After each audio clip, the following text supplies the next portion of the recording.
네, 검찰이 공수처법에 독소 조항이 있다며 이례적으로 연이틀 반대 입장을 냈죠. 성명을 낸 결정적 이유가 뭔지, 또 상대적으로 조용한 법원에서도 내부적으로는 반발의 기류가 크다는데 어떤 부분을 문제 삼는 것인지 조정린 기자와 자세히 뜯어보겠습니다. 자, 조 기자, 법관들이 우려하는 게 뭡니까? 네, 취재를 해보니 검찰보다 법원이 공수처에 대해 더 걱정하고 있었습니다. 예. 일반 검사와 달리 임기도 3년으로 짧고 평생 공수처 검사가 아닌 점을 지적했습니다. 결국 임명한 정권을 위해서 일을 하게 되지 않겠냐는 겁니다. 공수처가 사건을 기소하면 네. 제대로 수사를 했는지 잘 따져서 올바르게 판결을 하는 게 법원의 목 아니겠습니까? 이런 방식으로 견제를 하면 되는 거 아닙니까? 법원은 효과적인 견제 수단이 전혀 될 수 없다고 했습니다. 왜죠? 먼저 조재현 법원행정처장의 말을 들어보시죠. 네. 공수처에 관한 조사 대상자가 약 6, 7천 명 되는 것으로 그렇게 알고 있습니다.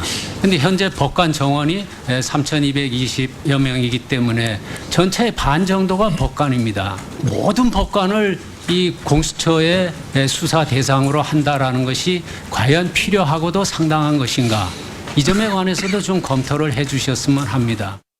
자, 이 말만 들으면 법관들이 수사 대상에 포함되기 때문에 반발하는 것처럼 들리는데요. 법관 개인의 부정부패를 수사 대상에 포함하는 건 당연한 거라고 피력합니다. 예. 다만 재판에 관한 부분을 생각해달라는 겁니다. 재판이요? 예. 재판은 이해관계가 첨예하게 대립하는 만큼 이 각자 입장에 따라 불만이 생길 수밖에 없죠. 예를 들어 재판을 열심히 한 게 직권남용으로 재판이 늦어지는 게 직무유기로 수사를 받을 수 있는 것 아니냐는 겁니다. 예. 결국 법관을 위축시키고 재판 독립에도 영향을 미칠 거란 입장이죠. 그러니까 정치 법원이 될 수 있다라는 말인 거네요. 네, 법관들 사이에선 공수처가 세게 나올수록 난처하다는 말이 나옵니다. 법관이 소심 판결에 부담을 느낄 수 있다는 것이죠. 예. 대법원은 지난 5월 국회에 낸 답변서에서 기본적으로 입법 정책적으로 결정할 문제지만 헌법이 정한 삼권 분립과 사법부 독립 등이 손상되지 않도록 신중해야 한다는 부정적 의견을 밝힌 바 있습니다.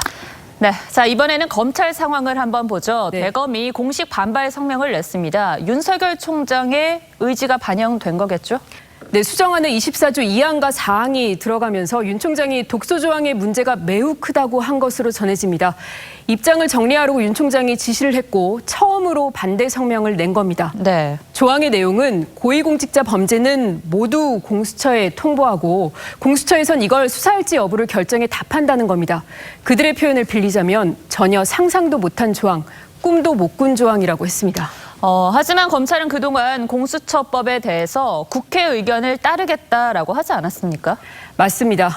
기본적 입장은 국회에서 정해주면 따르겠다인데 지난 10월 말쯤엔 국회 요청으로 법률가 차원에서 우려되는 점에 대한 의견서를 제출했습니다. 네. 당시 검찰은 이 공수처를 독립적인 이 기구로 두는 것에 대한 위헌 우려를 제기했고 수사 중 사건이 이첩될 경우 수사기밀 유출 등의 문제가 발생할 수 있다며 보완이 필요하다는 의견을 전달한 걸로 보이는데 하나도 반영이 안 됐고 24조 2항이 결정적으로 들어가면서 더 이상 참을 수 없다고 했습니다.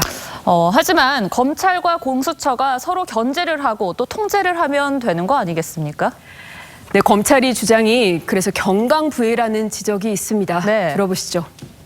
공수처는 고위공직자의 범죄 사건에 대해서 우선적 수사권을 통해서 검찰을 견제하는 기관이고 검찰은 다시 공수처 검사 등의 권한 오남용에 대해서 수사할 수 있기 때문에 어느 한쪽이 상위기관이 될 수는 없습니다.